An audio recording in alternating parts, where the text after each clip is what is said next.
to the flag of the United States of America and to the republic for which it stands, one nation, under God, indivisible, with liberty and justice for all.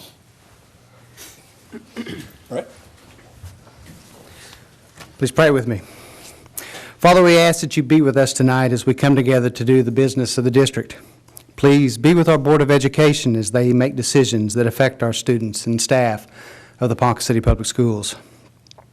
As the seasons change and colder weather approaches, sporting events get numerous and holidays get closer, we ask that you keep us safe in all of our travels. Be with our men and women of the armed forces as they serve and protect us. They fight for our freedoms. Let's honor them with our support. We ask this in your name. Amen. Amen.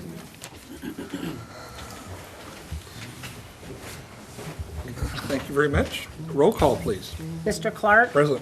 Dr. Kincaid? Here. Mr. Newsom? Here. Mr. Riley? Here. Mrs. Troop? Present. Thank you. First thing on the agenda is 2.1, presentation of Employee of the Month and Friend of Education Awards. The Certified Employee of the Month is Cheryl Snyder, instructional coach for Roosevelt Elementary. And Cheryl's here. This is Cheryl Snyder. She's our instructional coach at Roosevelt Elementary. Longtime teacher in our district, and she just recently changed positions. She was a fourth grade teacher at Roosevelt, and now she's an instructional coach at Roosevelt. And I'll have to tell you that we have many new teachers in the district. Our board members know this, 66 to be exact, and several of them are at Roosevelt. And Cheryl has taken it upon herself to mentor these teachers. She's met with them in the evening, she's met with them all summer, on Saturdays, and several nominated Cheryl. So I'll let you know what the new teachers said about Cheryl. Ms. Snyder is the epitome of an instructional coach, a mentor, a lifelong learner, a master teacher, and a friend. Cheryl is the kind of person who puts herself last and everyone else, including students, first. With a big smile, she is always willing to share her knowledge. She not only helps during school hours, but in the evenings and on weekends as well. Cheryl is the epitome of going the extra mile. She goes out of her way to make other people feel special and loved without expecting anything in return. She worked well with all teachers in the building, pre-K through 5, including special teachers. Cheryl is always willing to go above and beyond to make sure that every child and adult reaches their fullest potential. She is a great example for all to follow, and we are more than proud to have her as a Roosevelt Rough Rider. So, well deserved. We appreciate everything you do, Cheryl. Thanks so much. Congratulations, Cheryl. Next is the Support Employee of the Month, Mary Yozo. She's the evening custodian at Garfield Elementary.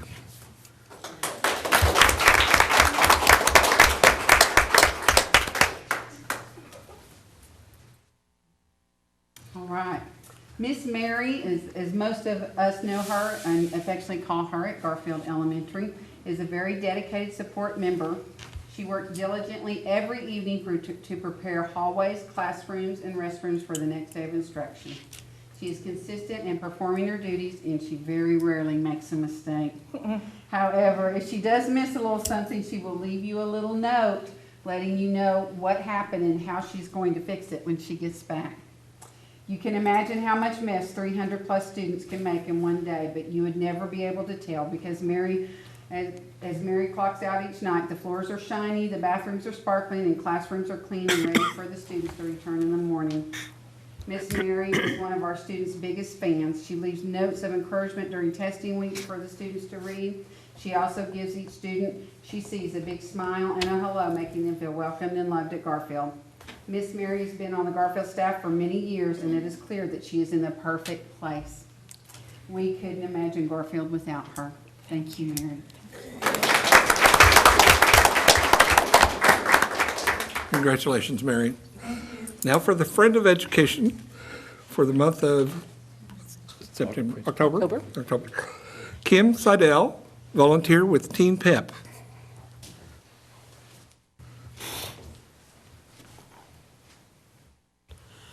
So Kim has been a wonderful volunteer for us. We have young ladies and we need to learn algebra and algebra 2 and pre-calculus, and in a shocking turn of events, it has been more than like 20 I need. So, we called Mrs. Seidel in, and she has been working on some weekends and at nights, and we've all been brushing up on our Algebra 2 skills. So this was just our little way of saying thank you. She comes in twice a week and spends an hour plus each day working with the girls and just helping them and going over lessons. So we said that Kim has been an outstanding volunteer. She has radiated patience and kindness as she facilitated each student's understanding of the complexities of geometry, algebra, and pre-calculus. In order to achieve this, she has given up her personal time to prepare for her students. For her exceptional efforts, Kim Seidel has been chosen for the Friend of Education Award. We are all very appreciative of her efforts.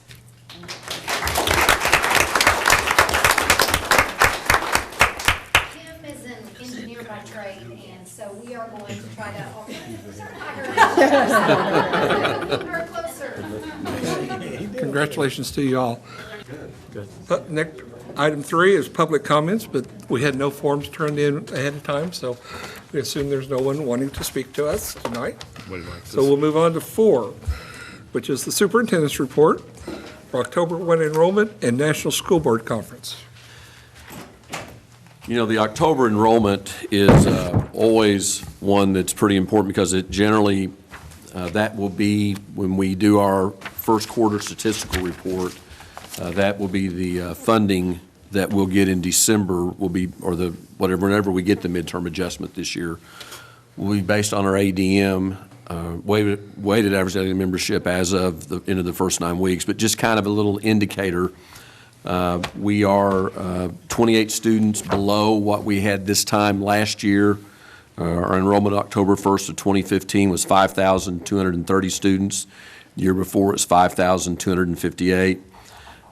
If you look at kind of, I guess, the trend, so to speak, we are down 46 students in pre-K through 5. We have 22 less pre-K students this year than we had this time last year. And we're down 24 kindergarten through 5th graders. We're actually up in the middle school, 42 kids. We're down a little bit at the high school, and then we're up in some of our specialty programs. Bottom line is we have 28 kids less than we had this time last year. Now, so does that mean that we're going to have less funding?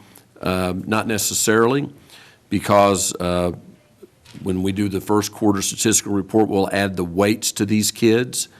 And depending upon exactly what grade level they are, the other kind of conditions they might be, whether they're special education and the disability categories they fall into, qualify for Reduced Lunch, maybe participate in the gifted program, all those things would drive weight. So my guess is we're probably going to be pretty close to where we were last year. So absent some kind of a statewide reduction in funding, you know, if collections fall more than 10% less than what they were estimated to be, we automatically, all state agencies take a budget cut. I mean, that's automatic, that's state law. We're not there yet, but I think absent something like that, I would assume that, or think that we're going to be pretty close to the projected funding that we were given in December or in July from the state. Now, there are a couple of things just to, you know, kind of keep in mind. Remember, gross production taxes and those kinds of things are a part of our funding, and we don't generally have a lot of gross production tax in K County, so we don't yet know how the cutback in production has done to us on a countywide basis.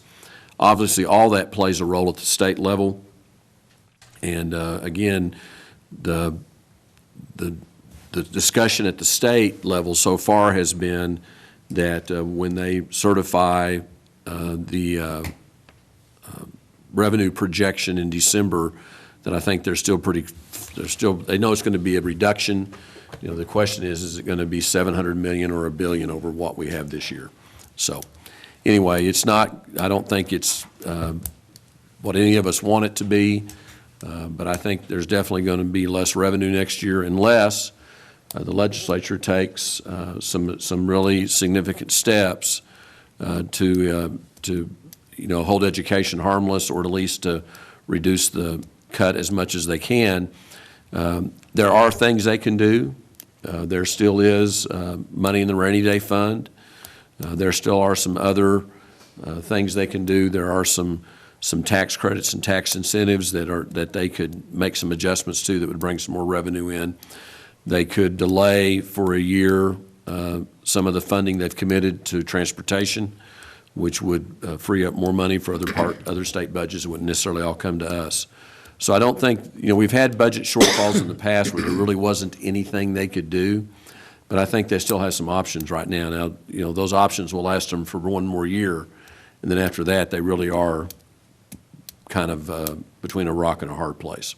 It was interesting, Steve Lewis, who was the Speaker of the House in the late 80s or early 90s, is now a lobbyist and writes a column for the Oklahoma Policy Group, and he wrote a column that was published today about the comparisons between what we're seeing in the budget today and what we saw in the late 80s, early 90s, right before the passage of 1017. And the comparisons are pretty startling. And some of you that remember that time, and if you were in education, you remember that we had in the early 80s, we'd had some good years where we had some increased funding for schools, but then the Penn Square thing happened, and budgets began to erode, and we had also at that time passed tax cuts because oil revenue was up, and by the time we got to the late 80s, early 90s, we were pretty much, we had real revenue problems. At that time, the legislature was able to come in and do a tax increase for schools. Unfortunately, right after that, we passed 640, which is the bill that requires a 75% vote of the legislature in order to raise taxes. So, right now, the biggest issue we face is we've got a piece of legislation that that the legislature can't govern. Again, a 75% vote to raise taxes, and unfortunately, or a vote of the people. Unfortunately, the legislature has come to the conclusion that even voting for something that brings a vote to the people is the same thing as passing a tax increase. So we're going to have some changes, I think, in the political climate here pretty quick, or our schools and all the rest of the state government is going to find itself in lots of trouble. Also, just want to mention the National School Board Conference. You got a memo from me this last week where I outlined kind of the costs associated. Just just to remind you, the conference is April 9th through 11th. The housing registration opens October 30th. So if you would like to go to the National School Board Conference, you need to let me know, and we'll go ahead and get you registered and get a hotel room, select or go through the process to get hotel rooms. The one thing that we did last year, and I would recommend that we do again this year, is have you guys go ahead and make your own plane reservations, and then we would reimburse you for those. And the reason for that is, just like last year when Judy got sick and couldn't go, she had the ability to fly that flight later or on a ticket that you can't get refunds anymore, but you can cancel that seat, and you have basically a year to use your ticket on something else with most airlines, which is hard for us to do because if we make the reservation for you and then you have to cancel the trip, you'd only be able to use that ticket for some kind of school-related travel. You couldn't use it for a personal travel at a later date. So that's why we recommend that's why I've recommended that we do that, just because it makes it easier for you to do something else with that ticket if you end up having to cancel. So anyway, if anybody have any questions about the conference? No, but I do have a quick question on enrollment. Previous years, we've shut down pre-K due to class sizes or so. Mm-hmm. Did that happen this year? I'd have to, I don't know if I know the answer to that. None of our classes are so small that we would consider doing that. The state says to cap at 20, and we cap at 23. So we have quite a few of our pre-K classes that have 23 in them. But Terry, we don't have a waiting list. I mean, we didn't just, Previous years, I know we closed could have them put down. 30 in a class. No, we could, yeah, what we do is if we have a school fill up, then we find another school for them to go to. Yep. But as far as we know, everybody that wants to be in a pre-K classroom is in one. I was hoping we'd pick up some kindergarten kids next year and get the number back up. Well, we might. I mean, we do have, we usually have a pretty significant difference between our 4-year enrollment and our kindergarten enrollment. I think the other thing that we've had a little dip in the birth rate in about 2009, 2010, right about when the recession was at its worst. And we anticipate seeing an increase in those numbers here in the next year or two. Last year, our pre-Ks were not completely full with 23 in everyone, and our kindergarten classes are full. No. So, the other thing I would draw to your attention, some of you have a book at your desk, The World According to Humphrey. This is the book that we're reading for one book, one district. You have a schedule that if you want to read along with the kids, you can see what chapter they have they're supposed to read each night. This is one of the things we're doing. We've kind of done this in the past, but it's been a decision by the schools about whether or not they wanted to participate. This is one of the many things we're doing to try to improve reading scores in the district, and that we have made this a district initiative so that we know that all of our students, all of our families are going to be involved in this. We've bought this book for every 3rd, 4th, and 5th grader in the district. Every kindergarten, Kindergarten through 5th grader in the district. yes. So again, it's just another one of our attempts to try to improve literacy across the district. You should hear some stuff on the radio next week, kind of announcing this, and will be some other things we do that try to push this out and really try to get families engaged in reading. We're going to do this another time in the spring. Again, we know the best thing for students to improve their reading is to read. And especially reading at home in the evenings is a great habit that we'd love to develop for all of our kids. Okay, thank you very much. Next item 5, the consent calendar. Consent calendar includes the agenda with commentary, minutes, consent agenda agreements under $10,000, and a surplus resolution. Do I have a motion to approve the consent calendar? I'll make a motion to approve the consent calendar. Thank you. Second. Thank you. Call for the vote. Dr. Kincaid? Aye. Mr. Newsom? Aye. Mr. Riley? Aye. Mrs. Troop? Aye. Mr. Clark? Aye. Thank you. Item 6, the motion required to approve. We need 6.1, which is consideration and vote to approve the following district financial reports. There are A through N, and I'm sure this has gone through with the financial committee. Yeah, motion to approve. Second. Need a second? Second. Mr. Newsom? Aye. Mr. Riley? Aye. Mrs. Troop? Mr. Clark? Aye. Dr. Kincaid? Aye. Thank you. 6.2, motion to approve the following change orders. Change order number 2 for the Sellens Restroom Project. This is a credit of $11,481.49 as the leftover contingency money. And motion to approve 6.2. Thank you. Second? I second it. Thank you. And the stadium looks nice, too. Oh, Mr. Riley? Aye. Mrs. Troop? Aye. Mr. Clark? Aye. Dr. Kincaid? Aye. Mr. Newsom? Aye. 6.3, motion to approve the following contract agreements for the 2015-2016 school year.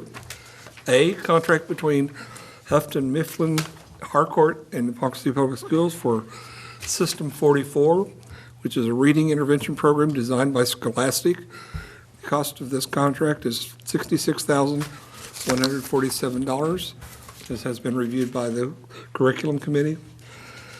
Contract B with Ardor Health Solutions to provide a speech pathologist assistant, Catherine Killam. Total cost of the contract is $43,500. Contract C is between McGraw-Hill Education in the Ponca State Public Schools, to provide 2 coaches from McGraw-Hill Education to provide one-on-one sessions with each of our elementary special ed teachers, giving feedback of professional development support. Total cost of $12,500. The last one is agreement with the YMCA for the Aquatic Center. The YMCA agrees to allow the use of their Aquatic Center for the school year 2015-2016 at a charge of $1,250 per month. Do I have a motion? Or any discussion? Oh, Brett, on the agreement with the Y, are we paying for 12 months? I figured that'd be. No, it's an annual, it's the total cost of $15,000 annual, and we're just going to pay it in $1,200 per month. Okay, I see. Any others?